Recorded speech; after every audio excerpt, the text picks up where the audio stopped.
আৰম্ভ হ'ল গোটৰ মহিলাসকলৰ বাবে নতুন আঁচনি আৰু এই আঁচনিৰ জৰিয়তে গোটৰ মহিলাসকলে লাভ কৰিব 15,000 টকা আৰু এই আঁচনিৰ ফৰ্ম কিন্তু ইতিমধ্যে মুকলি কৰিছে। আপোনালোকে যদি এতিয়া ফৰ্মসমূহ ফিল আপ কৰি জমা দিয়ে তেনে ক্ষেত্ৰত কিন্তু আপোনালোকে 1 মাহৰ ভিতৰত কিন্তু এই 15,000 টকাটো লাভ কৰিব। গতিকে আপোনালোকে এইখন ফৰ্ম কেনেকৈ ফিল আপ কৰিব, ফৰ্মখন ক'ত লাভ কৰিব, কি নথিপত্ৰৰ প্ৰয়োজন হ'ব বা ফৰ্মখন আপোনালোকে কেনেকৈ ফিল আপ কৰিব, সকলো বিষয়বস্তু এই ভিডিঅ'ৰ জৰিয়তে আপোনালোকক জনাম। গতিকে আপোনালোকে ভিডিঅ'টো সম্পূৰ্ণ কৰি চাব।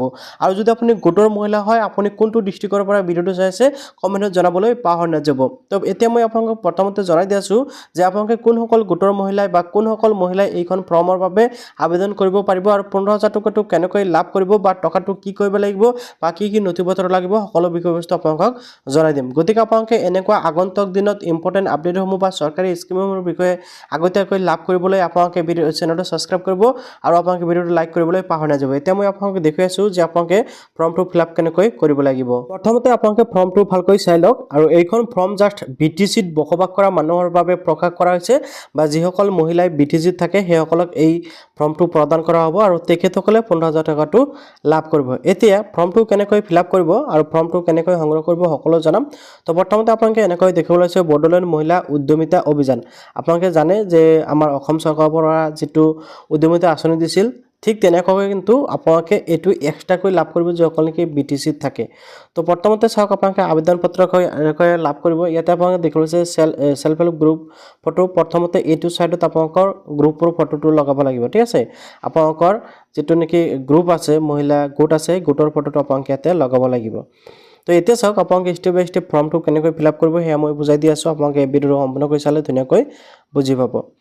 তো প্ৰথমতে চাওক আপোনালোকে দেখিব পাইছে SAC নেম, অৰ্থাৎ আপোনালোকৰ গোটৰ যিটো নাম হয়, আপোনালোকে প্ৰথম যিটো লাইন দেখিবলৈ পাইছে প্ৰথম বাকচ আপোনালোকৰ গোটৰ নামটো বহাব লাগিব। তাৰপিছত আপোনালোকে দেখিব পাইছে SAG MIS কোড, অৰ্থাৎ আপোনালোকৰ গোটৰ কিন্তু MIS কোড এটা থাকে, আপোনালোকে সকলোৱে জানে। সেই MIS কোডৰ নাম্বাৰটো আপোনালোকে ইয়াতে বহাব লাগিব।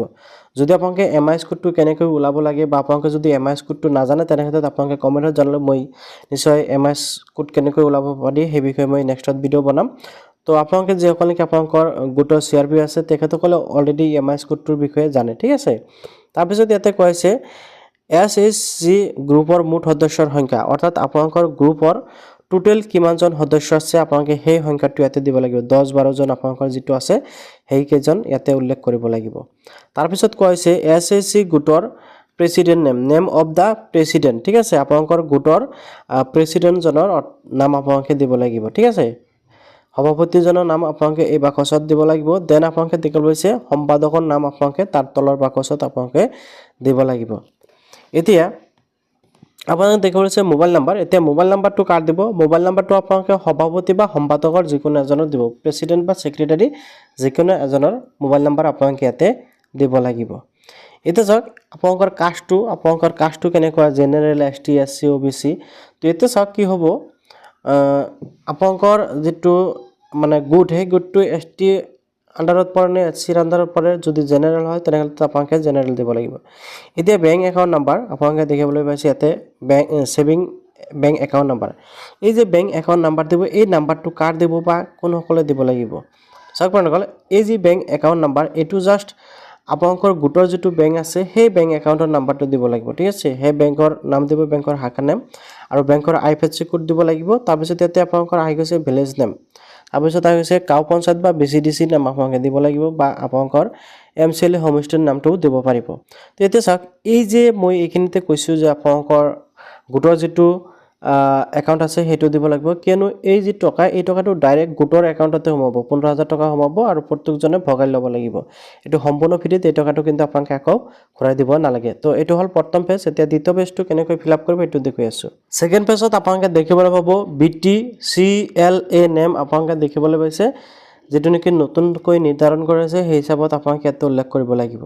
এতিয়া ভোটাৰ ID নাম্বাৰটো দিবলৈ দিছে, পুলিং ষ্টেচন নাম দিবলৈ দিছে আৰু ইয়াতে আপোনালোকক পুলিং ষ্টেচন নাম্বাৰ আপোনালোকক দিবলৈ দিছে। তাৰপিছত ইয়াতে চাওক ডিক্লাৰেশ্যনটো আপোনালোকে চাই ল'ব, ইয়াতে আপোনালোকে ডিক্লাৰেশ্যনটো দিব লাগিব।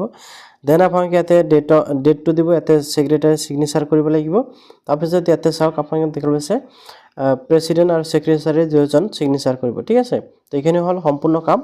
এইখিনি কৰি আপোনালোকে জমা দিব লাগিব। জমা দিয়াৰ পিছত SLRMৰ পৰা বা তাৰপিছত ভিডিঅ'ৰ পৰা কিন্তু ভেৰিফিকেশ্যন হ'ব। ভেৰিফিকেশ্যন হৈ আপোনালোকক টকাটো বেংক একাউণ্টত দিয়া হ'ব।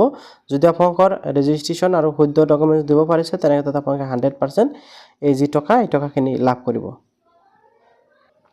এতিয়া আপোনালোকে ফটাফট কমেণ্ট কৰক আপোনালোকে BTCৰ পৰা ভিডিঅ'টো চাই আছে নে BTCৰ বাহিৰৰ পৰা ভিডিঅ'টো চাই আছে। তো এনেকুৱা ইম্পৰ্টেণ্ট আপডেটছ আৰু চৰকাৰী আপডেটসমূহ পাবলৈ আপোনালোকে চেনেলটো ছাবস্ক্ৰাইব কৰিবলৈ পাহৰি নাযাব।